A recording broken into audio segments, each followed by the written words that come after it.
بسم الله الرحمن الرحيم. ഉമ്മുയാള് മണിയറയിലേക്ക് പോകും മുമ്പ് മാതാവ് ഉമാമ മകളെ തിരക്കൊഴിഞ്ഞ സ്ഥലത്തേക്ക് കൂട്ടിക്കൊണ്ടുപോയി ശാന്തമായി ഉപദേശിച്ചു. ഉത്തമ പത്നിയുടെ ഉദാത്ത ഗുണങ്ങൾ ഉണർത്തുന്നതും വിജയകരമായ വൈവാഹിക ജീവിതത്തിന്റെ അടിസ്ഥാനശിലകൾ വരച്ചുകാട്ടുന്നതുമായിരുന്നു ആ ഉപദേശം. അതിങ്ങനെ സംഗ്രഹിക്കാം. പ്രിയപ്പെട്ട മോളെ, ജനിച്ചു വളർന്ന ചുറ്റുപാടുമായി നീ വിട്ടുപോവുകയാണ്. അദബിന്റെ മഹത്വം പരിഗണിച്ച് ഉപദേശം ഉപേക്ഷിക്കുമായിരുന്നെങ്കിൽ നിനക്കുവേണ്ടി ഞാനത് ഉപേക്ഷിക്കുമായിരുന്നു. പക്ഷേ ഉപദേശം അശ്രദ്ധരെ തട്ടിയുണർത്തും, ബുദ്ധിമാന്മാരെ സഹായിക്കും. ഏതെങ്കിലും ഒരു സ്ത്രീ മാതാപിതാക്കളുടെ ആവശ്യത്തിനും ഐശ്വര്യത്തിനും വേണ്ടി ഭർത്താവിനെ വിട്ട് ജീവിക്കാമായിരുന്നെങ്കിൽ അതിന് ഏറ്റവും തരപ്പെട്ടവൾ നീയാകുമായിരുന്നു. പക്ഷേ സ്ത്രീകൾ പുരുഷന്മാർക്ക് വേണ്ടി സൃഷ്ടിപ്പെട്ടിരിക്കുന്നു, പുരുഷന്മാർ സ്ത്രീകൾക്ക് വേണ്ടിയും. പ്രിയപ്പെട്ട മോളെ, ജനിച്ചു വളർന്ന അന്തരീക്ഷവുമായും അടിവെച്ചടിവെച്ച് നടന്ന പരിചിത സ്ഥലങ്ങളുമായും നീ വിട പറയുകയാണ്. നീ കേറി ചെല്ലുന്നത് നിനക്കറിയാത്ത വീട്ടിലേക്കും പരിചയമില്ലാത്ത കൂട്ടുകാരനിലേക്കുമാണ്. നിന്നെ അവൻ സദാ ശ്രദ്ധിക്കും, കാരണം അവന് നിന്റെ മേൽ അധികാരമുണ്ട്. അതുകൊണ്ട് നീയവന് വിശ്വസ്തയാവുക, എന്നാൽ അവൻ നിന്റെ ദാസനായിത്തീരും.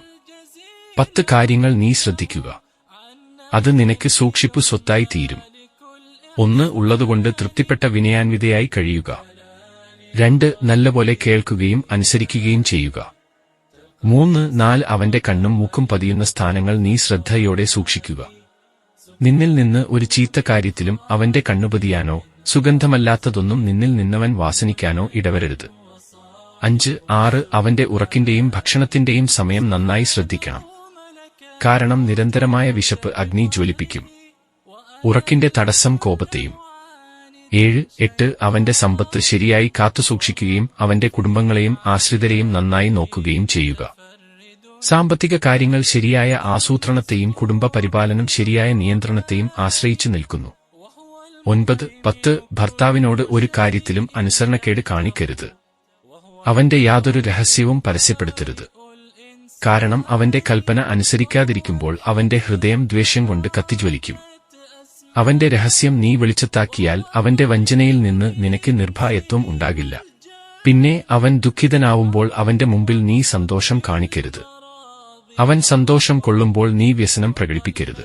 അർത്ഥഗർഭമായ ഉപദേശങ്ങൾക്ക് ശേഷം പ്രിയ മകളെ ഭർതൃഗൃഹത്തിലേക്കവർ യാത്രയച്ചു. തുഹ്ഫത്തുൽ അറൂസ്.